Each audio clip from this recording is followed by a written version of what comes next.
பாடல்களின் ஆண்டவரும் ஆச்சரியமாக இருக்கிற இயேசுவின் திருப்பெயரிலே இந்த காலை வேளையிலே உங்களை அன்போடு நான் இந்த ஆராதனை வாழ்த்து வரவேற்கிறேன். ஒரு சந்தி காலத்தில் 2வது மாதத்திற்குள்ளாக பிரவேசித்திருக்கிறோம்.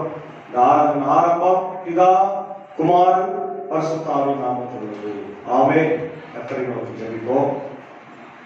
பாடல்களின் ஆண்டவரும் ஆச்சரியமாக இருக்கிற எங்களுக்குள்ள ஆண்டவரே, எங்களுக்காக ஒரே பேரான குமாரனாக இயேசு கிறிஸ்துவை தந்து எங்களை மீட்டவரே, எங்களுக்காக கல்வாரி சிலுவையில் பாடுகளை ஏற்றுக்கொண்டவரே, இதோ இந்த மனமகிழ்ச்சியும் புலர்ச்சியும் நிறைந்த ஆண்டவரே காலை வேளைக்காக குறிப்பாக இந்த மார்ச் மாதத்துல 2ஆம் வாரத்துல இந்த 8ஆம் நாள்ல ஆண்டவரே ஒரு சந்தி காலத்தில் எங்களுக்கு ஆசீர்வாதமாய் தந்தமைக்காக நாம் செலுத்துகிறோம். நாளிலும் இந்த இறை ஆசீர்வாதங்கள் எங்களுக்கு ஆண்டவரை கிடைக்க வேண்டுமா ஜெபிக்கிறோம். இதனாலே நான் உண்மை ஆவியோடு உண்மையோடு தொழுது கொண்டு நிச்சயமுள்ள வார்த்தைகளை கேட்டு ஆசீர்வதிக்கப்பட ஆண்டவர் கிருபைத்தார். இதோ இந்த நாளிலே கூட எங்கள் திருச்சபை மக்களை கொண்டு வந்து சேர்த்தரலும் வரவேண்டவர்களே ஆண்டவரை கொண்டு வந்து நேரத்திற்கு சேர்த்து வார்த்தைகளை கேட்க கிருபைத்தார். நான் வேதத்தை வாசிக்கிறவர்கள், பாடுகிறவர்கள், ஜெபிக்கிறவர்கள் எல்லாரையும் ஆசீர்வதியும் உடைய இணைந்து ஊழியத்தில் இருக்கிற உடைய தம்பி ஆண்டவர் சாரோனையும் எடுத்து பயன்படுத்தும். ஆண்டவரை அடியை எடுத்து பயன்படுத்தும் பலத்தை தார் சொல்லித்தார். யாரும் தூக்கம் முதல் முடிவு மட்டுமா நிறைய பிரச்சனைகளோடு தங்கிட்டு இந்த காணொலி வழியாக பார்க்கிற எல்லாருக்கும் இறை ஆசிரியர்களை தந்து வழி நடத்தும். இயேசுவின் மூலம் ஜெபிக்கும் நல்ல பிதாவே. ஆமென். ஆண்டவரின் நாமத்தை துதிக்கும்படியாக 105வது ஞான பாடலாக நல்மேய்ப்பர் இயேசு நாமமே என் காதுக்கு இன்பமா இந்த பாடலை நாம் சேர்ந்து பாடுவோம். 105வது ஞான பாடல்.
நல்மேய்ப்பர் இயேசு நாமமே என் காதுக்கு இன்பமா உன் கட்டளையை ஆற்றவே உன் சொன்ன தைலமா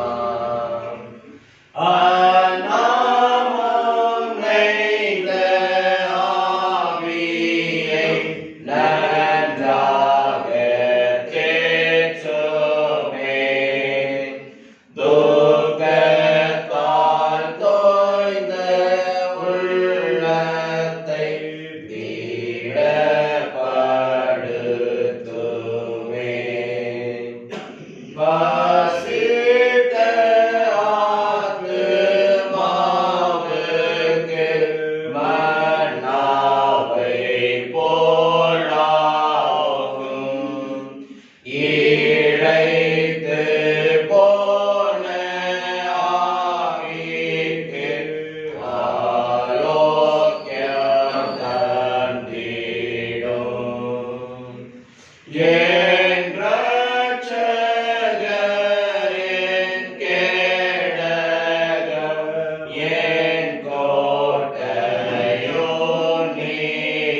முதலாவது பக்கத்தில் உள்ள பிரதான தேவாலயமே பின்பற்றுவோம். நமது ஆரம்பம் பிதா குமாரன் பசுத்தாவின் நாமத்தே உள்ளது.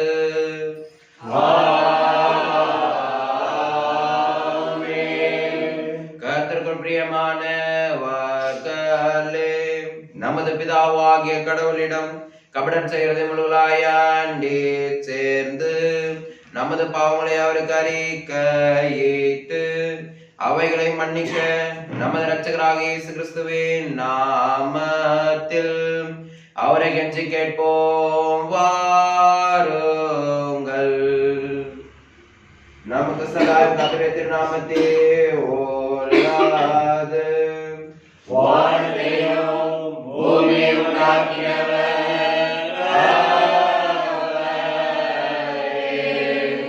என் மேற்கொள்களை கர்த்தருக்கு அறிக்கையிடுவேன். தேவரே, என் பாவத்தின் தோஷத்தை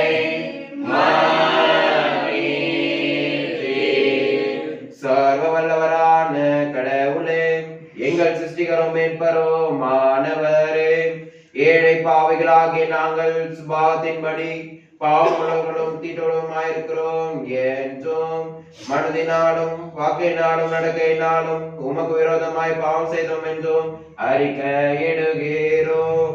ஆதலால் எங்கள் ஆண்டவராகிய இயேசு கிறிஸ்துவே நிமித்தம் நீர் காட்டின கிருபையை தேடி உம்முடைய அளவற்ற இரக்கத்தின் அடைக்கலம் புக வருகிறோம்.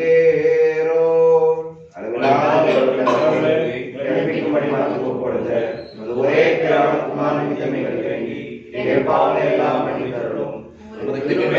நித்திய ஜீவனை சொந்தத்துக் கொள்ளும்படி உண்மையை விசுவாசித்து அறிகிற மெய்யான அறிவையும் உம்முடைய அரசின் உண்மையான கீழ்ப்படுதலையும் பரிசுத்த ஆவியையும் கொண்டு எங்கள் இருதயங்களை அதிகப்படுத்த வேண்டும் என்று எங்கள் ஆண்டவராகிய இயேசு கிறிஸ்துவின் மூலமாய் வேண்டிக் கொள்கிறோம் கர்த்தாவே.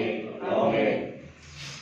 சர்வ வல்லவரான பரமபிதாவாகிய கடவுள் நமக்கு இறங்கினார். அவர் தமது ஒரே பிரான குமாரனை நமது பாவங்களுக்காக மரணத்திற்கு ஒப்பு கொடுத்து அவர் நிமித்தம் நமது பாவங்களை மன்னிக்கிறார். அவர் நாமத்தில் விசுவாசம் உள்ளவர்கள் கடவுளின் பிள்ளைகளாகும்படி அதிகாரம் கொடுத்து அவர்களுக்கு தமது பரிசுத்த ஆவியை தந்துள்ளதாக வாக்குத்தத்தம் பண்ணினார். விசுவாசமுடையவன் ஞானஸ்நானம் பெற்றவன் ரட்சிக்கப்படுவான். கர்த்தாவே எங்கள் அனைவருக்கும் கிருபை செய்தருளும்.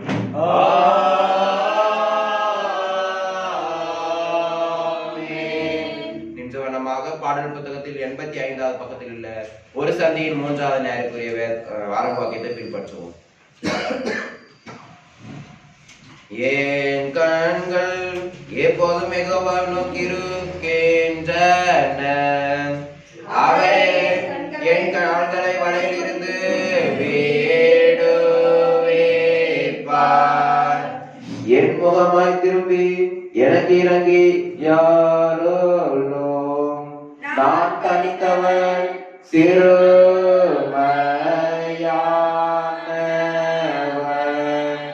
யெகோவா, உமது நேராக என் ஆத்மா உயர்த்துகிறேன்.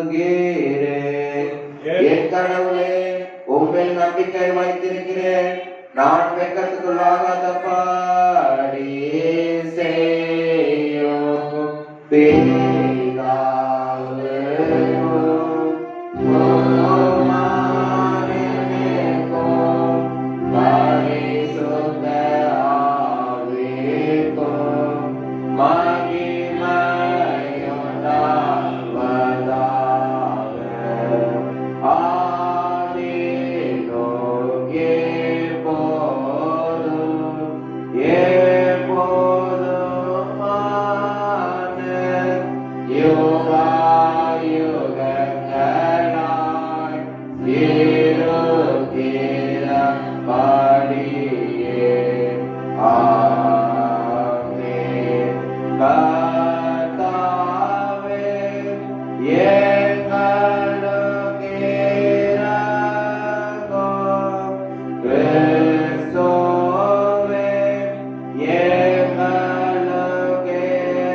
பொருந்திய பிதாவே சோதரனே, உலகத்தின் பாவங்களை சுமந்து தீர்க்கிறவரே, எங்கள் ஜெபத்தை ஏற்றருளும்.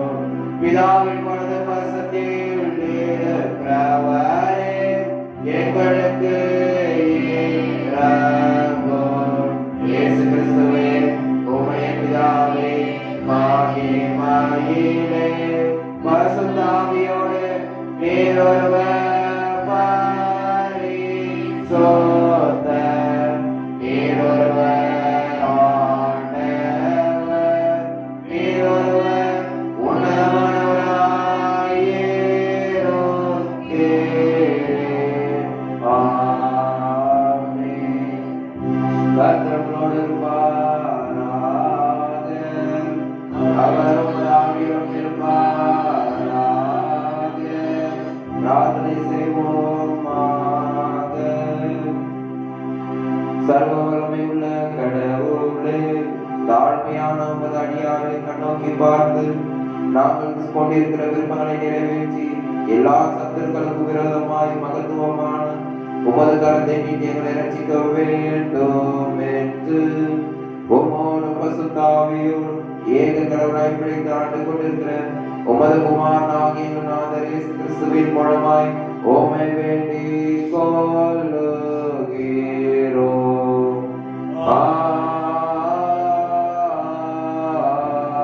ஆமென். யாவரும் அமர்ந்து ஒரு சங்கீதம் 3வது நேரத்துக்குரிய வேத பகுதியை வாசிக்கிறோம்.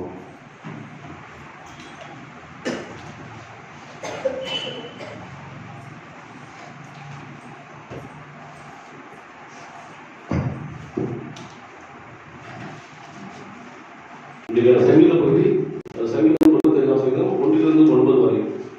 கர்த்தரை எங்கிலுமாய் பாடி நம்முடைய இரட்சண கண்மலையை சங்கீதங்களால் பண்ண கடவும் வாருங்கள். துதித்தலுடனே அவர் சந்ததிக்கு முன்பாக வந்து சங்கீதங்களால் அவரை ஆர்ப்பரித்து பாட கடவும். கர்த்தாவே மகா தேவனும் எல்லா தேவனுக்கும் மகா ராஜனுமாய் இருக்கிறவர். பூமியின் ஆடுகள் அவர் கையில் இருக்கிறது. பர்வதத்தின் உயரமும் அவருடைய, சமுத்திரம் அவருடையது. அவரே அதை உண்டாக்கினார். வட்டாந்தரையும் அவருடைய கரம் உருவாக்கிற்று. நம்மை உண்டாக்கின கர்த்தருக்கு முன்பாக நாம் பணிந்து குனிந்து முழங்கல் படிட கடவும் வாருங்கள். அவர் நம்முடைய தேவன். அவர் மேய்ச்ச ஜனங்களும் அவர் கைக்குள்ள ஆட்களாமாய். இன்று அவருடைய சத்தத்தை கேட்கிறீர்களாயில் வனாந்தரத்தில் கோபம் மூடின போது சோதனை நாளிலும் நடந்தது போல உங்கள் விருதத்தை கடினப்படுத்தாதீர்கள். அங்கே உங்கள் பிதாக்கள் என்னை சோதித்து என்னை பரிசித்து பார்த்து என் பிரிவுகளையும் கண்டார்கள் என்றார் என்பது இன்றைக்கு நான் சங்கீத பகுதி வாசித்துக் கொண்டிருக்கிறேன்.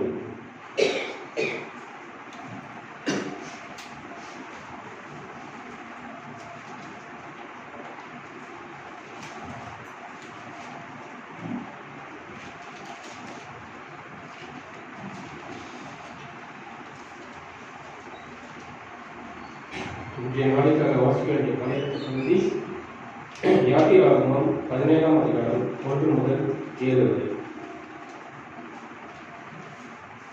பின்பு இஸ்ரவேல் புத்திரராகிய சபையார் எல்லாரும் கர்த்தருடைய கட்டளையின்படியே சீன் வனாந்தரத்திலிருந்து புறப்பட்டு பிரயாணம் பண்ணி ரேவித் மேலே வந்து பாலமாய் இறங்கினார்கள். அங்கே ஜனங்களுக்கு குடிக்க தண்ணீர் இல்லாதிருந்தது. அப்பொழுது ஜனங்கள் மோசேயிடம் வாதாடி, நாங்கள் குடிக்கிறதற்கு எங்களுக்கு தண்ணீர் தர வேண்டும் என்றார்கள். அதற்கு மோசே, என்னோட ஏன் வாதாடுகிறீர்கள்? கர்த்தரை ஏன் பரீட்சை பார்க்கிறீர்கள் என்றார். ஜனங்கள் அவ்விடத்திலே தண்ணீர் தவமாயிருந்தபடியால் அவர்கள் மோசேக்கு விரோதமாய் முறுமுறுத்து, நீர் எங்களையும் எங்கள் பிள்ளைகளையும் எங்கள் ஆடு மாடுகளையும் தண்ணீரை தவறத்தினால் கொண்டு போன எங்களை எகிப்திலிருந்து ஏன் கொண்டு வந்தீர் என்றார்கள். மோசே கர்த்தரை நோக்கி கூப்பிட்டு, இந்த ஜனங்களுக்கு நான் என்ன செய்வேன்? இவர்கள் என் மேல் கையை பார்க்கிறார்களே என்றார். அப்பொழுது கர்த்தர் மோசேயை நோக்கி, நீ இஸ்ரவேல் மூப்பரில் சிலரை உன்னோட கூட்டிக் கொண்டு நீ நதியை அடித்து உன் கோலை உன் கையிலே பிடித்துக் கொண்டு ஜனங்களுக்கு முன்னே நடந்து போ. அங்கே ஒபிருவேலே நான் உனக்கு முன்பாக கண்மணி மேல் நிற்பேன். நீ அந்த கண்மணியை அடி, அப்பொழுது ஜனங்கள் குடிக்க அதிலிருந்து தண்ணீர் புறப்படும் என்றார். அப்படியே மோசே இஸ்ரவேல் மூப்பரில் கண்களுக்கு முன்பாக செய்தான். இஸ்ரவேல் புத்திரர் வாதாடின நிமித்தமும் கர்த்தர் எங்கள் நடுவில் இருக்கிறாரா இல்லையா என்று அவர்கள் கர்த்தரை பரீட்சை பார்த்த நிமித்தமும் அவன் அந்த ஸ்தலத்திற்கு மாசா என்றும் மெரிப்பா என்றும் பெயரிட்டான் என்றார் என்பதை இன்றைய நாளைக்கு அவர்களுடைய பழைய ஏற்பட்டதை வாசித்து முடியாது.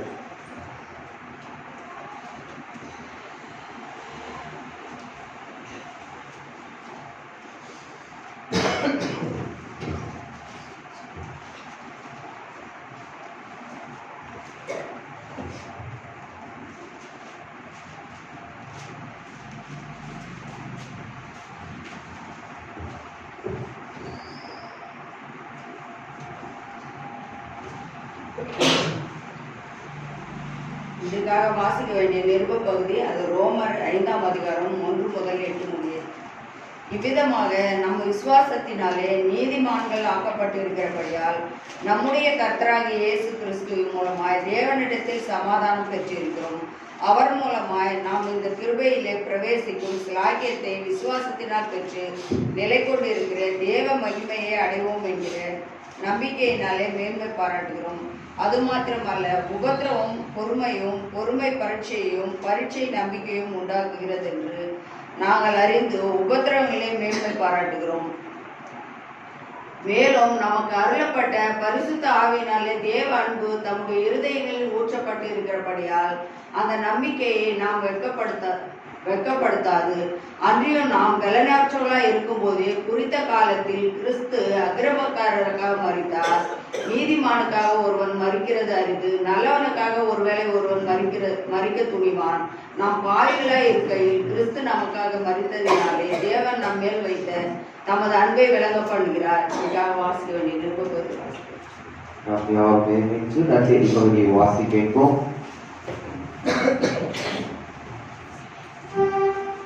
ஆண்டவரே உமக்கு மகிமையோ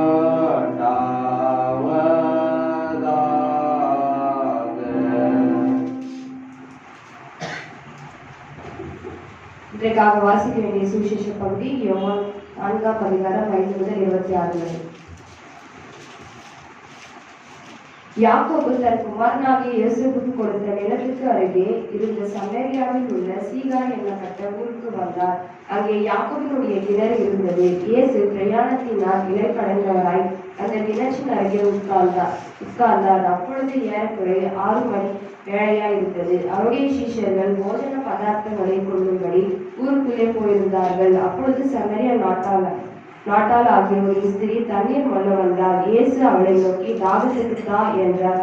யூதர்கள் சமாரியாவுடனே சம்மதங்கள் கலாதவர்களானபடினால் சமரியா ஸ்திரீ அவரை நோக்கி, நீ யூதனாய் இருக்க சமரியா ஸ்திரீயாகிய என்னிடத்தில் தாகத்துக்கு தா என்று எப்படி கேட்கலாம் என்றார். இயேசு அவளுக்கு பிரதியுத்தரமாக, நீ தேவனுடைய ஈவையும் தாகத்துக்கு தா என்று உன்னிடத்தில் கேட்கிறவர் இன்னார் என்பதை மறந்திருந்தாயானால் நீ அவரிடத்தில் கேட்டிருப்பாய், அவர் உனக்கு ஜீவ தண்ணீரை கொடுத்திருப்பார் என்றார். அதற்கு அந்த ஸ்திரீ, ஆண்டவரே, முண்டுக்குள் உம்மிடத்தில் பாத்திரம் இல்லையே, கிணறும் ஆழமாய் இருக்கிறதே, பின்ன எங்கே இருந்து உமக்கு ஜீவ தண்ணீர் உண்டாகும்? இந்த கிணற்றை எங்களுக்கு தந்த நம்முடைய பிதாவாகிய யாக்கோபை பார்க்கிலும் நீ பெரியவரே, அவரும் அவர் பிள்ளைகளும் அவர் மிருக ஜீவன்களும் இதிலே குடித்ததுண்டோ என்றார். இயேசு அவளுக்கு பிரதியுத்தரமாக, இந்த தண்ணீரை குடிக்கிறவனுக்கு மறுபடியும் தாகம் உண்டாகும். நான் கொடுக்கும் தண்ணீரை குடிக்கிறவனுக்கு ஒரு காலமும் தாகம் உண்டாகாது. நான் அவனுக்கு கொடுக்கும் தண்ணீர் அவனுக்குள்ளும் நித்திய ஜீவ காலமாய் ஊறுகிறது நீர் ஊற்றாயிருக்கும் என்றார். அந்த ஸ்திரீ அவனை நோக்கி, ஆண்டவரே, எனக்கு தாகம் உண்டாகாமல் நான் இங்கே கொண்டு கொள்ள வராமல் இருக்கும்படி அந்த தண்ணீரை எனக்கு தர வேண்டும் என்றார். இயேசு அவனை நோக்கி, நீ போய் உன் புருஷனை இங்கே அழைத்து கொண்டு வா. அதற்கு அந்த ஸ்திரீ, எனக்கு புருஷன் இல்லை என்றார். இயேசு அவனை நோக்கி, எனக்கு புருஷன் இல்லை என்று நீ சொன்னது சரிதான். எப்படியெனில் 5 புருஷர் உனக்கு இருந்தார்கள், இப்பொழுது உனக்கு இருக்கிறவன் உனக்கு புருஷன் அல்ல. இதை உள்ளபடி சொன்னாய் என்றார். அப்பொழுது அந்த ஸ்திரீ அவரை நோக்கி, ஆண்டவரே, நீ தீர்க்கதரிசி என்று காண்கிறேன். எங்கள் பிதாக்கள் இந்த மலையிலே தொழுது கொண்டு வந்தார்கள், நீங்கள் எருசலேமில் இருக்கிற ஸ்தலத்திலே தொழுது கொள்ள வேண்டும் என்கிறீர்களா என்றார். அதற்கு இயேசு, ஸ்திரீயே, நான் சொல்கிறதை நம்பு. நீங்கள் இந்த மலையிலும் எருசலேமிலும் மாத்திரமல்ல, எங்கும் பிதாவை தொழுது கொள்ளலாம் வருகிறது. நீங்கள் அறியாததை தொழுது கொள்கிறீர்கள், நாங்கள் அறிந்திருக்கிறதை தொழுது கொள்கிறோம். ஏனென்றால் ரட்சிப்பு யூதர்கள் வழியாய் வருகிறது. உண்மையாய் தொழுது கொள்கிறவர்களை பிதாவை ஆவியோடும் உண்மையோடும் தொழுது கொள்ளும் காலம் வரும், அது இப்பொழுது வந்திருக்கிறது. நம்மை தொழுது கொள்கிறவர்கள் இப்படிப்பட்டவர்களாய் இருக்கும்படி பிதாவானவர் விரும்புகிறார். இதற்காக வாசிக்க வேண்டிய சுவிசேஷ பற்றி வாசிக்கின்றனர்.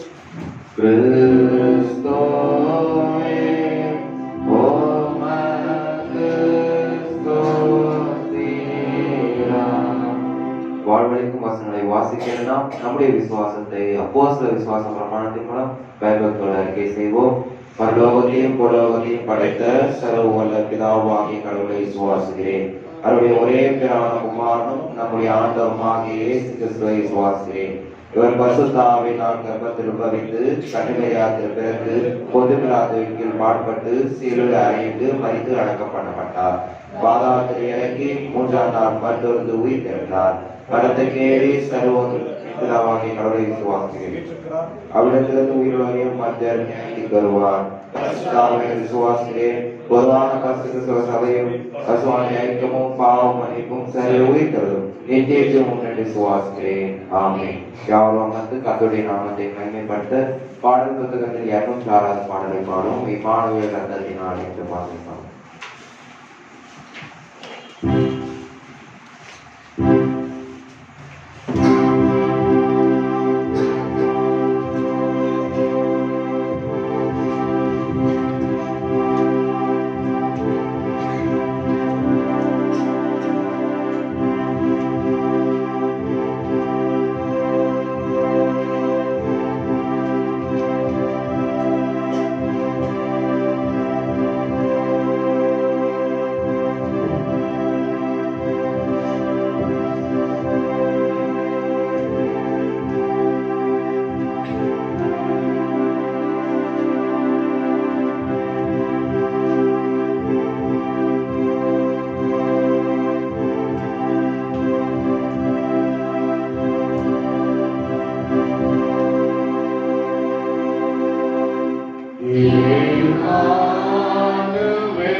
தேவ ஆட்சியாகிய நம்முடைய ஆண்டவராகிய இயேசுவின் திருப்பெயரிலே இந்த ஓசனி காலத்தின் 3வது வாரத்தில் நம்ம பிரவேசித்து 3வது ஞாயிற்றுக்கிழமை நாம் இருக்கிறோம். நாளிலும் அனைவருக்கும் ஆண்டவராகிய இயேசுவிடமிருந்து கிருபையும் சமாதானமும் உண்டாயிருப்பதாக.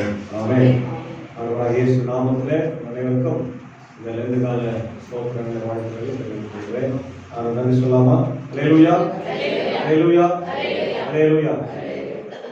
இந்த நாளிலும் நாம் வாசித்து தியானிக்கும்படியாக தந்திருக்கிற வேத பகுதி அது யோவான் எழுதின சுவிசேஷம் 4ஆம் அதிகாரம் 5 முதல் 26 வசனங்கள். அதை நம்ம ஏற்கனவே படிக்க கேட்டதுனால ஜெபிப்போம். பெண்கள் தானே, பெண்கள் ஜெபித்து செய்திருக்கலாம்.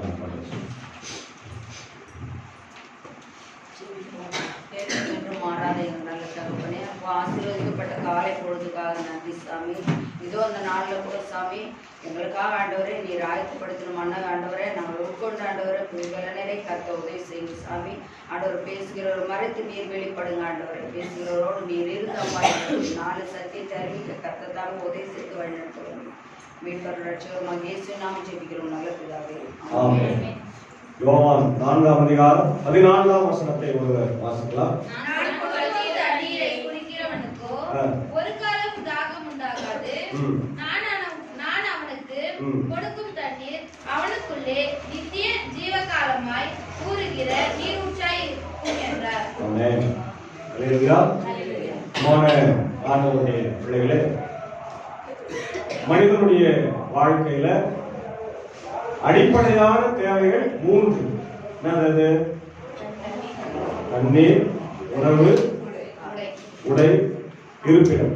இல்லையா? உணவு, உடைன்றது அந்த இருப்பிடம் ஒன்றா வந்துடும் இல்லையா?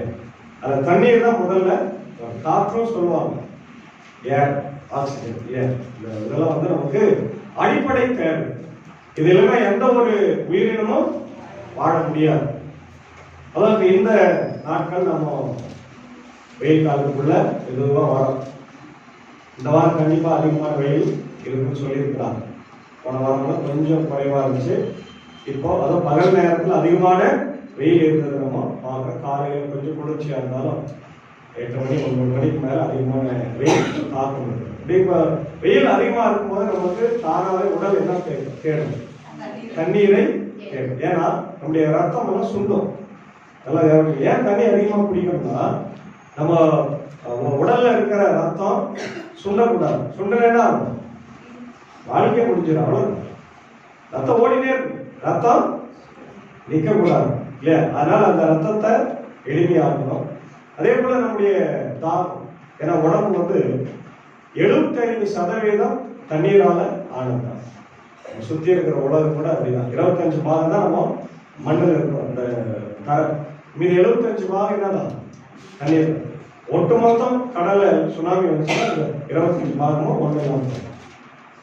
சரியா? இப்போ தண்ணீர் வாழ்க்கையில ரொம்ப ரொம்ப அவசியம். எல்லா சூழ்நிலையிலும் தண்ணீர் இல்லாமல் நம்ம வாழ முடியாது. இப்போ இயேசு ஆண்டவருக்கு தண்ணீர் தாகம் எடுத்தது. அப்போ நம்ம கேட்கலாம், இயேசுவை ஆண்டவர் தானே ஐயா அவருக்கு எடுத்தது? உங்களுக்கு நிறைய முறை சொல்லியிருக்கேன். அவர் யாராவது இருந்தார்? மனிதனாகவும் இருக்கிறார். அதனாலதான் அவரு பசிக்குதுன்னு கேட்டாரு, தண்ணீர் கேட்டாரு, சிலுவையிலே கேட்டாரு இல்லையா? தூக்கி இருக்கும்போது கேட்டாரு. அப்போ இங்க ஊழியத்துக்கு அவரு எருசலேமுக்கு போயிருக்கிறாங்க. எருசலேமுக்கு போற வழிதான் என்னது? சமாரியா. அங்க சீகார் அப்படின்ற ஒரு இடம் இருக்குது. அது வந்து அந்த சமாரியா கொஞ்சம் வெளியே, கொஞ்சம் 2-3 கிலோமீட்டருக்கு வெளியே வச்சுக்கலாம். இப்போ நம்ம பேசாங்க வரைக்கும் இல்லை, ஒரு 3 கிலோமீட்டர் வரும்போது 2-3 கிலோமீட்டர் வரும். அந்த மாதிரி ஒரு இடம் ஊரை விட்டு வெளியே இருக்குது. அங்க ஒரு கிணறு இருக்கு. அந்த கிணறு யாருக்கு வெட்டி வெட்டினது? யாக்கோபு வெட்டின கிணறு. ஆடுகளுக்காக யாக்கோபு வெட்டினாரு. அந்த கிணத்துலதான் அந்த சமாரிய மக்கள் அந்த இடத்துல இருக்கிறவங்கலாம் வந்து தண்ணீர் எடுத்துட்டு போனாங்க. இப்போ இன்னைக்கு இருக்கிற மாதிரி அவங்க சுவிட்ச் போட்ட உடனே தண்ணீர் வராது. என்ன பண்ணணும்? கிணத்துல இறங்கி போகணும். சேர்ந்தது கூட இல்லைங்க, அது பெரிய கிணறு. அவங்க இறங்கி போகணும். அடிக்கட்டில் இறங்கி போயிட்டு குடத்துல இருந்து என்ன பண்ணணும்? தூக்கிட்டு வரணும். எவ்வளவு கஷ்டமா ஒரு குடம் இறங்குறது இல்லையா? ரொம்ப ரொம்ப கஷ்டம் இல்லையா? அப்போ அந்த மாதிரி இடத்துல அந்த கிணறு இருக்குது. இந்த அம்மா வராங்க. சமாரிய பெண். அது எப்போ வராங்க? கரெக்டா நண்பகல் வேலையில வராங்க. 11 மணிலிருந்து 1 மணிக்குள்ள வராங்க. ஏன் அந்த மாதிரி நேரத்துல வரணும்?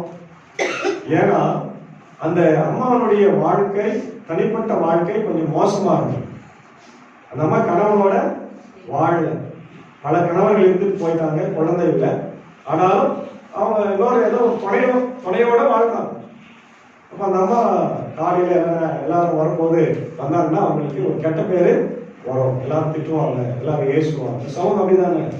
வாழ்ந்தாலும் ஏசும், தாழ்ந்தாலும் ஏசும். இந்த உலகம் வாழ்ந்தா பாடுறான், எப்படி வாழ்றான் பாடுறான், வந்த வாழ்க்கையா பாடுறாங்க. தாழ்ந்து போயிட்டா ரோமாரம் எப்படி வாழ்ந்துருந்தாங்க. ஏன்னா உலகத்தை புரிஞ்சிக்கவே முடியாது. இதுதான் உலகம். இப்போ அந்த அம்மா வராத ஏசாமி களைப்படைந்தவரை உட்கார்றாங்க. அவர் களைப்பு இருக்குது எப்பவுமே. ஏன்னா ஒரு மனுஷனா தான் இருக்கிறார், நடந்துதான் போனார். இன்னைக்கு ஊழியக்காரங்க பல நாடுகளுக்கு போகும்போது ஃப்ளைட்லேயே போறாங்க இல்லையா? ஏசாமி நடந்துதான் போனார். ஆமே, நடந்தே போய் ஊழியத்தை செய்யலாம். எல்லாரையும் சந்திக்கிறாங்க. ஒவ்வொரு ஆத்மாவையும் தனித்தனியா சந்தித்து அவங்களுக்கு தேவையான எல்லா காரியத்தையும் செய்யலாம். அப்போ அந்த அம்மா வராங்க. அந்த அம்மா கிட்ட தாகத்துக்கு தண்ணீர் கொடுவாங்க. வேற இவங்க சீடர்கள் எல்லாம் எங்க அனுப்புறாங்க?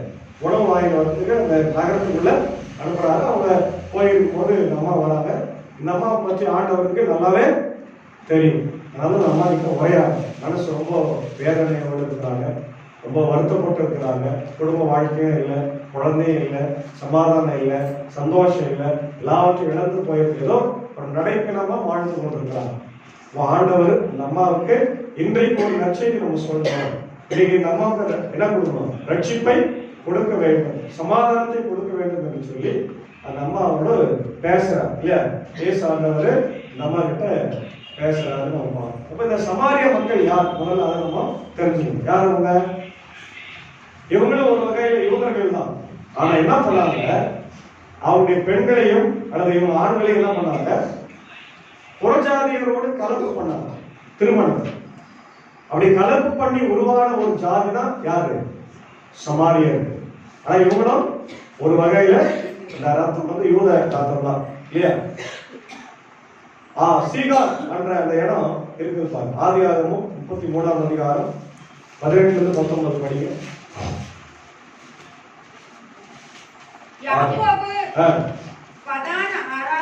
அராமில் இருந்து வந்த பின் கானான் தேசத்தில் இருக்கிற சாலேம் என்னும் சீகேமுடைய பட்டணத்திற்கு அருகே சென்று பட்டணத்திற்கு எதிரே கூடாரம் போட்டான்.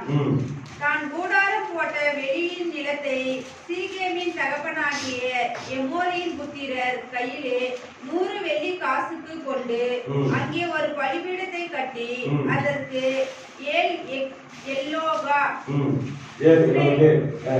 இஸ்ரேல் என்று பெயரிட்டான். அந்த இடத்துக்கு பேர் வைக்கிறார். அதான் சீகே. அதுக்கப்புறம் சீகாரா மாறும். யோசுவா 24ஆம் அதிகாரம் 32ஆம் வசனம். யோசுவா 24:32. இஸ்ரவேல் புத்திரர் எகிப்திலே இருந்து கொண்டு வந்த யோசேப்பின் எலும்புகளை அவர்கள் சீகேமிலே யாக்கோபு சீகேமின் தகப்பனாகிய எமோரியருடைய புத்திரரின் கையிலே 100 வெள்ளி காசுக்கு கொண்ட நிலத்தை பங்கிலே அடக்கம் பண்ணினார்கள். இந்த இடமெல்லாம் வந்து ஒரு மிக முக்கியமான வரலாற்று பதிவுகளை கொண்டிருக்கு. சரியா? ரெண்டாவது, நம்ம வாழ்க்கையில நம்ம நிறைய மனிதர்களை சந்திப்போம் இல்லையா? அவங்க யாருன்னா இருப்பாங்க, ஒரு லீடரா இருப்பாங்க, அல்லது ஒரு தொண்டனா இருப்பாங்க, அல்லது ஒரு பாஸ்டரா இருப்பாங்க, அல்லது யாருன்னா சார். சில நேரங்கள்ல அந்த மாதிரி மனிதர்களை நம்ம சந்தித்து திரும்பும் போது நம்ம வாழ்க்கை மாறிடும். வாழ்க்கை 2 விதமான மாற்றம் இருக்குது இல்லையா? சில மனிதர்களை சந்தித்து உங்க வாழ்க்கையில அவங்க வழி காட்டுவாங்க. இப்படி எல்லாம் போப்பா, அப்படிலாம் போனீங்கன்னா வாழ்க்கை நல்லா இருக்கும். அப்படிப்பட்ட ஒரு சந்திப்பு தான் ஏசாமி நம்ம சந்திக்கிறாங்க இல்லையா? நம்ம கூட நிறைய மக்களை சந்திக்கிறோம். எத்தனை பேர் நமக்கு நல்ல அறிவுரை சொல்றாங்க, எத்தனை பேர் இந்த வழியில போன்றாங்க, எத்தனை பேர் இந்த வழியில போகாதுன்றாங்க. இன்றைக்கு அறிவுரை சொல்லுகிறவர்களே நமக்கு யாருக்குமே பிடிக்கும். நீ நான் எனக்கு சொல்றேன், எனக்கு எல்லாமே தெரியும் என்று சொல்றேன். குறிப்பா பிள்ளைங்க இன்னைக்கு இருக்கிற பிள்ளைங்க எல்லாம் எங்களுக்கு தெரியும் அப்படின்னு சொல்றாங்க. காரணம் என்னன்னா அவங்க கையில செல்போன் இருக்கிறதுனால செல்போன்ல எல்லாத்தையும் பார்த்துக்கிறாங்க இல்லையா? அதான் இன்னைக்கு இருக்கிற தலைமுறை. ஆனா ஒவ்வொரு நபரையும் நாம் சந்திக்கும் போது அவங்க வாழ்க்கையில் ஏதாவது ஒன்று சொல்லி நமக்கு சொல்லி கொடுக்குறாங்க. அது ஏசாமியை சந்திக்கும் போது அவர் நமக்கு சொல்லி கொடுக்காம இருப்பாரா? வாழ்வையே மாற்றுகிற தருணம் தான் நம்ம ஏசாமியை சந்தித்த தருணம். அல்லேலூயா. அதனாலதான் நம்ம எங்க சந்திக்கிறோம்? ஏசாமிய எங்க சந்திக்கிறோம்? வேதத்துல, திருச்சபை இல்லையா? அதனால ஆலயத்துக்கு வாங்க நம்ம சொல்லிட்டே. வேற எங்க நீங்க சந்திக்கிறதுக்கான வாய்ப்பு இல்ல, நேரமும் கிடைக்காது. இந்த 1 மணி நேரம் 1.5 மணி நேரம் தான் நமக்கு ஆண்டவரிடத்துல முழுமையாக அவருடைய வார்த்தையை கேட்பதற்கும் சந்திப்பதற்கும் ஒரு வாய்ப்பு. அப்ப இயேசுவை நம்ம சந்திக்கும் போது ரொம்ப அழகான ஒரு உரையாடலாக இந்த உரையாடல் இருக்கிறது இல்லையா? யாக்கோபு தன் குமாரனாகிய யோசேப்புக்கு கொடுத்த நிலத்துக்கு அருகே அந்த சமாரியாவில் சீகார் எனப்பட்ட ஊருக்கு வந்தான். அங்கே யாக்கோபுடைய கிணறு இருந்தது. இயேசு பிரயாணத்தால் என்ன பண்றாரு? இளைப்படைந்தார். அப்போ மீண்டும் மீண்டும் அவரு தான் மனிதன் என்பதை நிரூபித்துக் கொண்டே இருக்கின்றார். சீஷர்களை அனுப்புறாரு. அப்பொழுது சமாரியா நாட்டாளாகிய ஒரு ஸ்திரீ தண்ணீர் கொள்ள வருகிறார். நல்லா கவனிங்க. இன்னைக்கு கோயின்சிடன்ஸா இன்னைக்கு என்ன நாள்? மார்ச் 8 உலக பெண்கள் தினம். போன வருஷம் நம்ம கொண்டாடணும். ஏன் இந்த வருஷம் கொண்டாடணும்னா ஈஸ்டருக்கு அடுத்த வர சண்டே கொண்டாடலாம்னு எல்லாம் சொன்னதுனால அதை விட்டுட்டேன். ஆனா நான் எல்லா இடத்துலயுமே மார்ச் 8 தான் கொண்டாடுறேன். வேலூர்ல மார்ச் 8 தான். சரி, இது எப்பவுமே ஆனால் லென்ட்ல தான் வரும். லென்ட்ல வர்றதுனால நம்ம பாஸ்ட் டேட்ல அதை சென்டிமெண்டா சொன்னாங்க. இப்போ வேணாம். சரி, ஓகே, ரொம்ப நாள் நம்ம கொண்டாடலாம்னு தவறு இல்லை இல்லையா? அவன் பாருங்க, டெக்ஸ்ட் இன்னைக்கு கரெக்டா இருக்கு. வந்து ஒரு பெண் இடத்துல ஏசாமி பேசுற மாதிரி வந்து இல்லையா? அப்போ ஏசாமியுடைய ஊழியத்தில் ஆண்களை மட்டும் அவர் வைத்ததில்லை, பெண் சீடர்களும் இருந்தார். பெண் சீடர்களும் ஊழியத்தை செய்தார். மதுரையில மரியா இயேசுவின் தாயாரே இயேசுவினுடைய சீடர் தான். இயேசுவின் தாயார் மரியாதை அவங்களும் ஊழியத்தை செய்தவர்கள் தான் இல்லையா? ஏசாமி யாரெல்லாம் சுகப்படுத்தினார் இல்லையா? மாத்தாள் மரியாள் இவங்களும் இயேசுவின் சீடர் தான். விபச்சாரத்துல பிடிப்பட்ட மரியாள் அவங்களும் இயேசுவின் சீடர்கள். என்னன்னா பைபிள்ல அதை பெண்களுக்கான முக்கியத்துவம் அந்த டைம்ல இல்லாததுனால அவங்கள அந்த இயேசுவின் சீடர்கள் லிஸ்ட்ல அவங்க சேர்க்கல. ஆனால் இன்றைக்கு பைபிள அதிகமா ஆராய்ந்து பார்க்கிற பெண்ணிய எழுத்தாளர்கள் என்ன சொல்றாங்க? ஏசாமிக்கு பெண் சீடர்களும் ஈக்குவலா இருந்தாங்க. இன்னும் சொல்ல போனா ஆண்களை விட அதிகமா பெண் சீடர்கள் இருந்து ஊழியத்தை செய்தார்கள் என்று சொல்றாங்க. அப்போ நம்ம கிட்ட ஆண்டவர் பேச ஆரம்பிக்கிறாரு. அந்த நடைபாடு ரொம்ப அழகா இருக்கு இல்லையா? என்ன முக்கியமா ஜாதி பிரச்சனை அந்த இடத்துல இருக்கு. யூதர்களுக்கும் சமாரியர்களுக்கும் என்ன இல்லை, உறவு கிடையவே கிடையாது. அதுவும் ஒரு யூத ஆணோடு பெண்கள் பேசவே, யூத பெண்களே பேச மாட்டாங்க. ஆனா இந்த அம்மா வரும்போது இயேசுவே பேசுகிறார். அதான் இயேசு ஆண்டவருடைய ஸ்பெஷாலிட்டி. இந்த உலகத்துல ஒதுக்கி வைக்கப்பட்டிருக்கின்ற மக்களிடத்துலதான் முதல்ல ஆண்டவரு போய் பேசுவார். ஆமென். அதான் இயேசு நம்முடைய குணமே. நம்முடைய குணம் எப்படி இருக்குது? நம்ம எல்லாரையும் ஒதுக்கி வைக்கணும். மனுஷனுடைய குணம் என்ன? ஜாதி பார்க்கலாம், மதத்தை பார்க்கலாம், இல்ல தராதரத்தை பார்க்கலாம், ஏழையா இருக்கிறானா பணக்காரனா பார்த்து ஒதுக்கி வைக்கிறான். இதான் உலகம். ஆனா இயேசு அப்படி செய்கிறவர் இல்லை. இயேசுக்கு ஜாதி மதம் இனம் மொழி பேரவே கிடையாது. அவர் மனிதனை மனிதனாய் பார்க்கிறார். நம்ம பேசும்போது அவர் நம்ம மனுஷனை தான் பார்க்கிறார் இல்லையா? அப்போ முதல்ல அவரு கேட்கிறார். 9ஆம் வசனம், 8ஆம் வசனம். அப்பொழுது சமாரியா நாட்டாளாகிய ஒரு ஸ்திரீ தண்ணீர் மொள்ள வந்தாள். இயேசு அவளை நோக்கி தாகத்துக்கு தா என்றார். முதல்ல அவர் தான் பேசுறார். ஏன்னா பெண்கள் பேச மாட்டாங்க இல்லையா? அதே அவங்களுக்கு தெரியும் யூதர்களுடைய கலாச்சாரம். அதே ஒரு யூதர் ரபி அப்படின்றது இந்த ட்ரெஸ் பார்த்தோன்னே அவருக்கு தெரிஞ்சது, நம்ம தெரியும். ஆனா முக்கால் அமைதியா போயிடுறாங்க. ஆனாலும் ஏசு ஆண்டவர் என்ன பண்றாரு? படத்தை எடுத்துட்டு போகும்போது தாகத்துக்கு தா என்று உரையாடலை ஆரம்பிக்கிறார். இந்த தாகத்துக்கு தா என்று ஆரம்பிக்கிற உரையாடல் தான் அந்த அம்மாவுடைய வாழ்க்கையில் இருந்த எல்லா தாகத்தையும் தீர்த்ததாக அமைகிறது. அல்லேலூயா.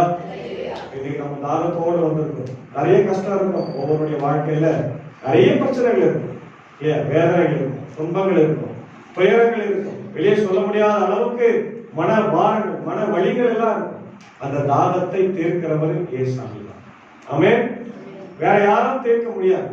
அது வாலண்டரி அவரே வந்து உங்ககிட்ட பேசுறார். மகளே, உனக்கு என்ன பிரச்சனைமா இருக்குது, உனக்கு என்ன கஷ்டம் இருக்குது எனக்கு சொல்லு, நான் உனக்கு தீர்த்து வைக்கிறேன் என்று நம்மிடத்துல வந்து உரையாடி மகளே மகனே என்று உறவு கொண்டு பேசுகிறவர் நம்முடைய ஆண்டவர். நம்ம கிட்ட பேசுற தாகத்துக்கு நம்ம தெரியாது இல்லையா, இயேசு அவருக்கு தெரியாது, மேசியாரு தெரியாததுனால என்ன சொல்றாங்க, அவங்க சமாரியாருடைய சம்பந்தம் கலவாதப்படுகிறார். சமாரியா ஸ்திரீ அவரை நோக்கி, நீ யூதனா இருக்க சமாரிய ஸ்திரீயா என்னிடத்துல தாகத்துக்கு தாய் எப்படி கேட்கலாம் என்று நீங்க எப்படி, அதாவது இந்த அம்மா வந்து இயேசு அவையை ஒதுக்கல, பெண்ணா இருக்கிறதுனால கொஞ்சம் கூச்சப்படுறாங்க. அது மட்டும் இல்ல, சமாரியா பெண்ணா இருக்கிறதுனால இன்னும் அதிகமா வெட்கப்படுறாங்க. இன்னொன்னு நம்மளுடைய வாழ்க்கை நமக்கு தெரியும். இதெல்லாம் மனசுல வச்சுன்னு நீங்க யூதனா இருக்கும்போது எங்க என் இடத்துல எப்படி நீங்க ஐயா கேட்கலாம் அப்படின்னு உரிமையோட தான் கேட்கலாம், பாசத்தோடு தான் கேட்கறாங்க, கோபமா கேட்கலாம். அப்போ ஆண்டவர் சொன்னார் பாருங்க, இயேசு அவளுக்கு பிரதியுத்தரமாக, நீ தேவனுடைய ஈவையும் தாகத்துக்கு தாய் என்று ஒரு இடத்துல கேட்கிறவர் இன்னார் என்பதையும் அறிந்திருந்தால் நீ அவரிடத்துல கேட்டிருப்பார், அவர் உன் ஜீவ தண்ணீரை பெற்றிருப்பார். இல்லையா? ரொம்ப அழகா சொல்ற. கேட்கிறவர் யாருன்னு உங்களுக்கு தெரியணுமா? கேட்கிறது ஜீவனுள்ள ஆண்டவராகிய இயேசு. அவர் ஜீவ தண்ணீரை தருகிறவராக இருக்கிறார். அவர்கிட்ட நீ கேட்டா உன் தாகத்தை அவரு தீர்ப்பார். அந்த தாகம் எப்படி இருக்கும், அந்த தண்ணீர் எப்படி இருக்கும், நித்திய ஜீவ ஊற்றாய் இருக்கும் என்று சொல்றார். சொல்றார் அது சரி, ஆண்டவரே முண்டுக்குள்ள இடத்தில் பாத்திரமும் இல்லையே, கிணறும் ஆழமா இருக்கிறது, எங்க இருந்து உனக்கு ஜீவ தண்ணீர்? அந்த மாதிரி தெரியாம அவர் பேசுறார். ஜீவ தண்ணீர்னு சொல்றீங்க, ரைட் தான். இந்த அம்மா தண்ணீரே தான் நினைக்கிறான். ஜீவ தண்ணீர் தண்ணீருக்கு உயிர் இருக்குது. தண்ணீர் கை ஒவ்வொரு சொட்டு தண்ணீரும் நமக்கு உயிர் மாறுது. அப்போ ஆண்டவர் சொல்ற அந்த தண்ணீரை இந்த அம்மா என்ன நினைக்கிறாங்க, அந்த வெறும் தண்ணீரை தான் ஜீவ தண்ணீர்னு சொல்றாரு அப்படின்னு தப்பா புரிஞ்சுக்கிறாங்க. ஆனால் ஆண்டவர் சொன்னது என்னது, நித்திய ஜீவன். போன வாரம் பார்த்ததுடைய தொடர்ச்சி தான். போன வாரம் கூட நித்திய ஜீவன் தான் பார்த்தோம். அப்போ இந்த கிணற்றை எங்களுக்கு தந்தது யாரு? பிதாவாகிய யாக்கோபை பார்க்கிற நீ பெரியவரும் அவரும் ஒரு பிள்ளைகளும் ஒரு மிருக ஜீவன்ல குடித்தது உண்டே என்று சொல்கிறார். அப்போ இயேசுனுடைய பதிலை கேட்ட அம்மா புரியாம பேசுறாங்க. ஆனா வரலாறு தெரியுது பாருங்க, பைபிளுடைய வரலாறு தெரியுது. எங்க அப்பா, அதாவது மூத்த பிதாவாகிய முற்பிதாக்களாகிய யாக்கோபு அவருடைய பிள்ளைகள் எல்லாம், அவருடைய ஆடு மாடு எல்லாம் மேய்க்கிறவங்க எல்லாம் வந்து குடிச்சிருக்காங்கல்ல, அவங்கள விட நீங்களாம் ரொம்ப பெரியவங்களோ அப்படின்னு ஆண்டவர் சொல்றாரு. அவரை விட நான் பெரியவர் தான். அவரை உண்டாக்குறவனே யார் தான்? நான் தான். நான் கொடுக்கிற தண்ணீரை நீ குடித்தால் உனக்கு தாகம் உண்டாகாமல் இருக்காதான் நித்திய ஜீவனுடைய வாழ்வை பற்றி பேச. நீ தேடுகிற நிம்மதி, நீ தேடுகிற சமாதானம், நீ தேடுகிற விடுதலை, நீ தேடுகிற ரட்சிப்பு எல்லாத்தையும் இந்த ஜீவ தண்ணீர் கொடுக்கும் என்று ரொம்ப அழகா அவங்க சொல்றாங்க. ஜீவ தண்ணீர் என்று சொல்லும் போது இல்லையா, சங்கீதம் 42:1 நம்ம பார்த்தோம், மான்கள் நீரோடை வாழ்க்கைக்கு கதவது போல ஆத்மாவை ஆண்டவரை தேடுகிற ஒரு வாழ்வாக இருக்கிறது. அதே போல சங்கீதம் 23 தாவீது சொன்னார், சங்கீதம் 23:2, உள்ளுள்ள இடங்களை மடக்கி அமர்ந்த தண்ணீரண்டங்களே தாகத்தை தீர்க்கிறார். தன்னிடத்துல வருகிற ஆடுகளுக்கு தாகத்தை தீர்க்கிற ஆண்டவர் நம்முடைய ஆண்டவராய் இருக்கிறார். இல்லையா? அது மட்டும் இல்ல, யோவான் 7:37-39 சொல்றாரு, தாகமா இருக்கிறவல்ல என்கிட்ட வாப்பா, நான் உனக்கு தண்ணீரை கொடுக்கிறேன் சொல்றாரு. வாசி. நம்மை விசுவாசிக்கிறவன் அறிய போகிற ஆவியை குறித்து இப்படி சொன்னார், இயேசு இன்னும் மகிமைப்படாதிருந்தபடியால் பரிசுத்த ஆவி இன்னும் அருளப்படவில்லை. சொல்றாரு. இந்த இடத்துல சத்தமிட்டு சொல்றாரு, ஒருவனுக்கு தாகம் உண்டானால் யார்கிட்ட வரணும்? என்கிட்ட வாப்பா, நான் கொடுக்கிற தண்ணீரை நீ கொடுத்தா உனக்கு தாகமே அது ஆவிக்குரிய தண்ணீராய் இருக்கிறது என்பதை சொன்னார். எரேமியா 17ஆம் அதிகாரம் 13ஆம் வசனம். எரேமியா 17:13. இஸ்ரவேலின் நம்பிக்கையாகிய கர்த்தாவே, உம்மை விட்டு விலகுற யாவரும் மீட்கப்படுவார்கள். அவர்கள் ஜீவனுள்ள தண்ணீரின் ஊற்றாகிய கர்த்தரை விட்டு கர்த்தரை விட்டு என்ன பண்ணாங்க? விலகி போனபடியினால் உம்மை விட்டு அகன்று போகிறவரின் பெயர் புழுதியில் எழுதப்படும். கடவுளை விட்டுட்டு நீ பின்வாங்கி போயிட்டேன்னா உன்னுடைய பேர் எங்க எழுதப்படும் அப்படின்னா மண்ணுல எழுத நிக்குமா? நிக்காது. எங்க எழுதணும்? ஆண்டவர் ஜீவ புத்தகம். ஏன்னா இவர் தான் ஊறுகிற நீர் ஊற்று. ஆமென்.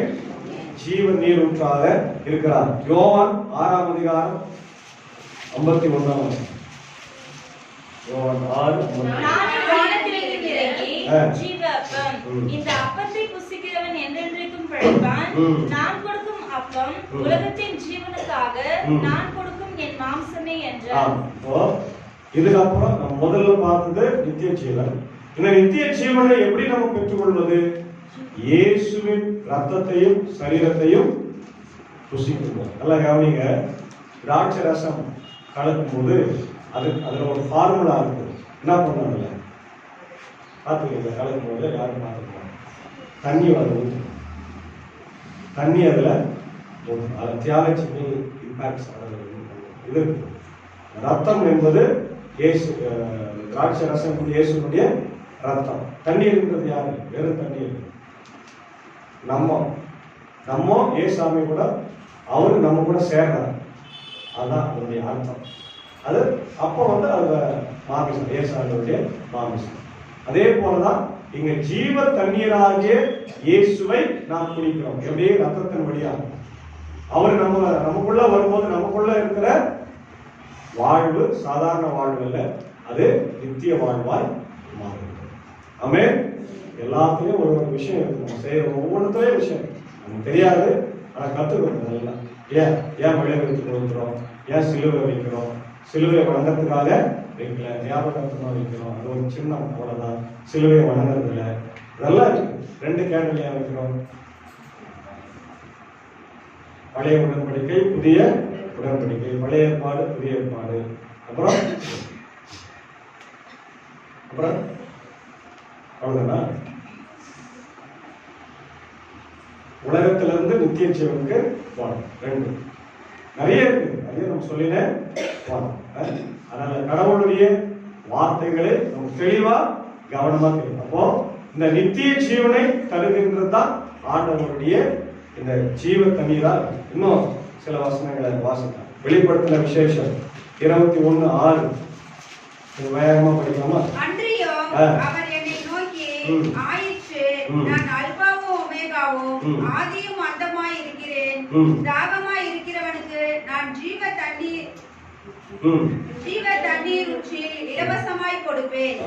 ஜீவ தண்ணீரை இலவசமா கொடுக்கிறேன். அதனால இலவசமாய் கொடுக்கிற ரட்சிப்பை நாம் பெறுவதற்கு ஆண்டவர்கிட்ட வந்தா மட்டும்தான் முடியும். வேற எங்க முடியாது. வெளிப்படுத்தின விசேஷம் 22:17. ஆவியும் மனவாட்டியும் வாய் என்கிறார்கள், கேட்கிறவனும் வாய் என்பார்கள்.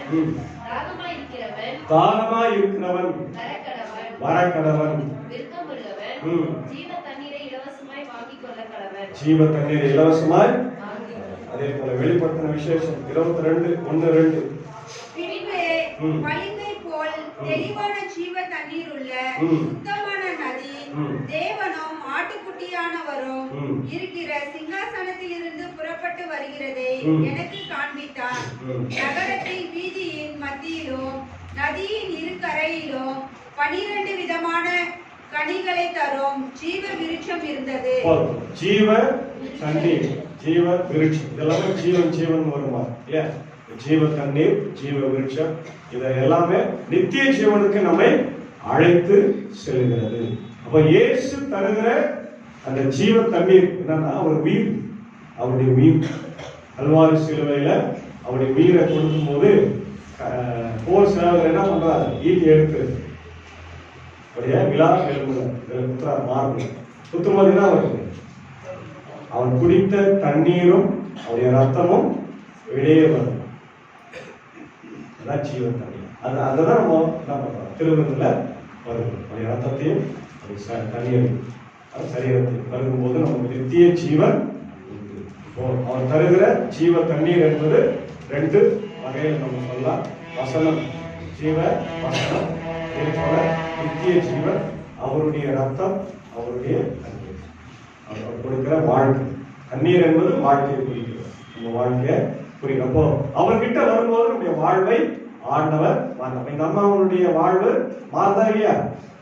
வந்து பேசினேங்கிறாங்க. பேசும்போது நான் கொடுக்குற தண்ணீரை குடிச்சவனுக்கு நித்திய ஜீவன் உண்டான்னு சொல்லிட்டு சொல்றாரு. இந்த ஃபேமிலியை பத்தி சொல்லுமாங்க.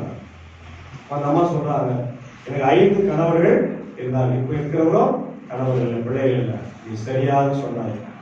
பாவ அறிக்கை அந்த அம்மா செய்யலாம். ஆண்டவர்கிட்ட பாவ அறிக்கை செய்யலாம். நம்ம ஒவ்வொரு ஆராதனை வேலையிலும் நம்ம கூட என்ன பண்றோம், ஆராதனை சர்வீஸ் புக்லயே நமக்கு என்ன இருக்குது, பாவ அறிக்கை ஜபம் இருக்கு. இறக்கமுள்ள கடவுளே அது ஒண்ணு, அது திருவிழா செய்யறோம். அதுக்கு முன்னாடி நம்ம ஆறாவது சர்வீஸ்க்கு முன்னாடி இருக்குது பாருங்க. ஏன் அதுதான் பாவ அறிக்கை. பாவ அறிக்கை செய்த பிறகுதான் நம்ம ஆராதனைக்குள்ளவே போறோம். ஏன்னா பாவத்தோடு நம்ம ஆண்டவர்கிட்ட நெருங்கி வர முடியாது. அப்போ ஆண்டவர்கிட்ட வர வேண்டும் என்று சொன்னால் நம்ம பாவ அறிக்கையை செய்ய வேண்டும். நம்ம பாவ அறிக்கையை செய்யறாங்க. பாவ அறிக்கை செஞ்ச உடனே ஏசாமி அம்மாவுக்கு அப்சர்வேஷன் கொடுக்குறாரு. நீ சொன்னது உண்மை, உன் வாழ்க்கையை நான் மாத்துறேன், நீ போமான். உடனே இந்த அம்மா என்ன பண்றாங்க, இவரு உண்மையான மேசியா, இவர் தான் உண்மையான ரட்சகர், இவருடைய வாழ்வை அதே சொல்றாரு, இவர் ஒரு தீர்க்கதரிசி அப்படின்னு சொல்லி பேசினேங்கிறாங்க. அதுக்கப்புறம் சொல்றாங்க, பேசுறாங்க, ஆண்டவரே நாங்கெல்லாம் உண்மையான கடவுளை வணங்கணும்னு ஆசைதான். ஆனா உண்மையான கடவுளுடைய ஆலயம் எங்க இருக்குது? எங்க இருக்குது? எருசலேம்ல இருக்குது. எருசலேம்ல எங்கெல்லாம் என்ன பண்ண மாட்டாங்க, சேர்க்க மாட்டாங்க, விட மாட்டாங்க. ஏன்னா நாங்க புறஜாதியா, அது பெண்களுக்கான இடமே இல்லை. ஏன் ஏசாமி சாட்டியை உண்டு பண்ணி அந்த மேஜையெல்லாம் கவிழ்த்து போட்டார் தெரியுமா? அந்த இடம் வந்து புறஜாதியாருக்கும் பெண்களுக்கான இடம். அந்த இடத்தை அவங்க ஆக்கிரமிப்பு பண்ணி பிசினஸ் பண்ணாங்க. அதனால ஆண்டவரே கோபப்பட்டு அந்த இடத்துல சாட்டியை உண்டு பண்ணி எல்லாரும் துரத்துனாரு. ஏன் அதெல்லாம் தெளிவா நீங்க பார்க்கணும். இதை முடிச்சுட்டு தான் அவங்க வராது, சீகாருக்கு வராது. அப்போ நம்ம சொல்றாரு, சரிம்மா எல்லாம் போட்டோம், இப்ப நீ ஆண்டவர் எங்கனாலும் தொலைவி செய்யலாம். எப்படி செய்யலாம்? ஆவியோடும் உண்மையோடு. தான் சொல்றாரு, பாவத்தை உணர்த்துதல் 16-19 வசனத்துல பார்க்கிறோம்.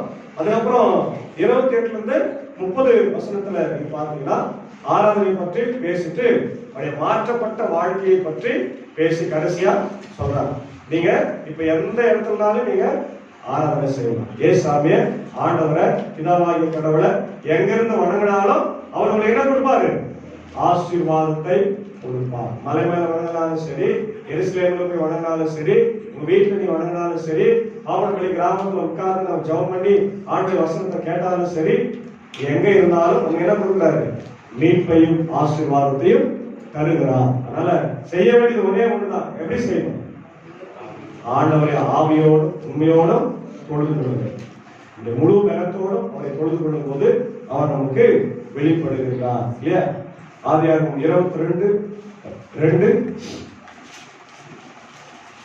அப்பொழுது அவர் புத்திரனும் நேசசுதனும் உன் நேசகுமாரனும் ஆகிய ஈசாக்கை நீ இப்பொழுது அழைத்துக் கொண்டு மோரியா தேசத்துக்கு போ, அங்கே நான் உனக்கு குறிக்கும் மலையில் ஒன்றின் மேல் அவனை தகன பலியாக பலியிடு என்றார். பொதுவாக அந்த காலத்துல மலை மேலதான் போய் பிரேயர் பண்ணிட்டு வருவாங்க. நிறைய இடத்துல நம்ம பார்த்தோம். மோசே மலை மேல போனாரு, ஏசாமியும் மலைக்கு போய் தான் பண்ணாரு, இருளோடு போய் ஜெபம் பண்ணாரு.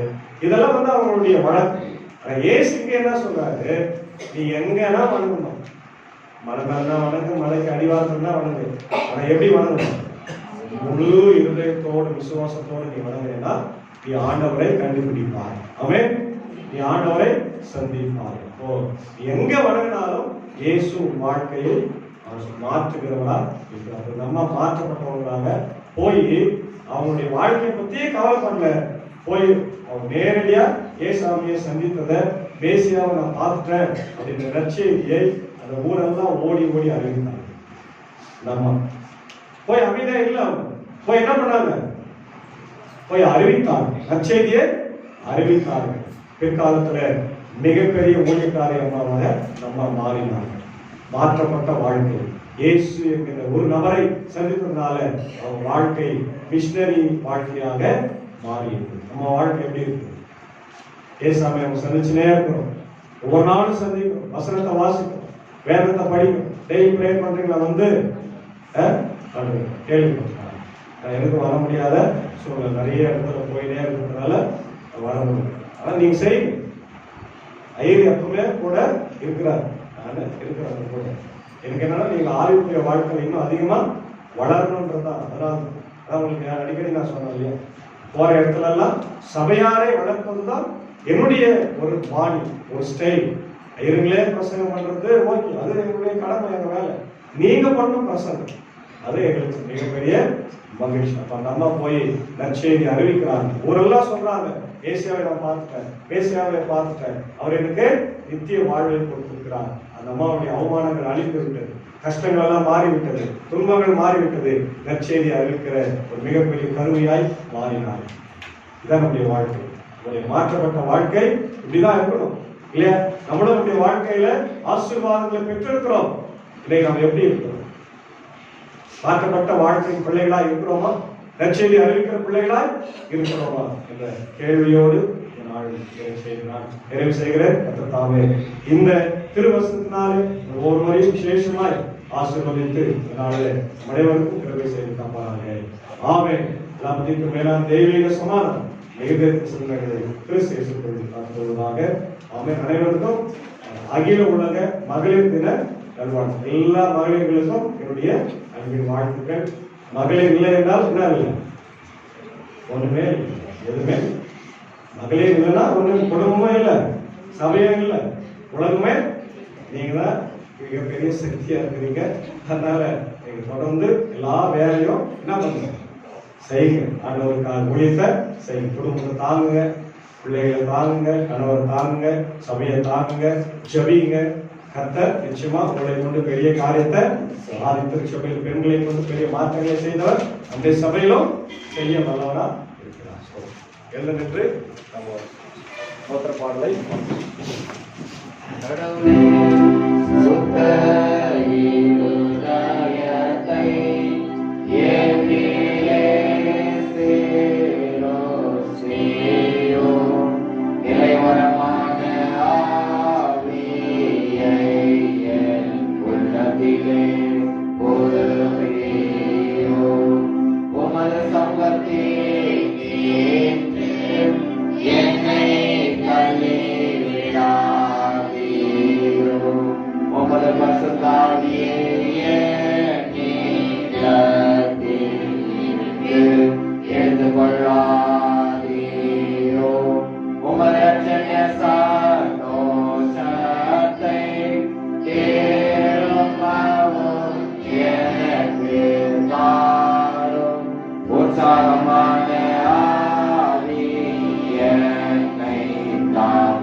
சர்வ வல்லமையும் மிகுந்த இரக்கமும் கிருபை நிறைந்த ஆண்டவரே, பாடுகளின் ஆண்டவரே உங்கள் ஸ்தோத்திரிக்கிறோம், துதிக்கிறோம். எங்களுக்காய் நீர் பட்ட பாடுகளையும் துன்பங்களையும் நினைவு கூறுகிற இந்த நாட்களிலே மீண்டும் ஒரு விஷயம் கூட ஆண்டவரே, நாங்கள் எங்கள் பாவங்களிலிருந்து விலகி உம்முடைய நித்திய வாழ்வுக்குள்ளாய் பிரவேசிக்க எங்களுக்கு உதவி செய்தோம். இந்த வார்த்தைகள் என் வாழ்க்கையில் கிரியை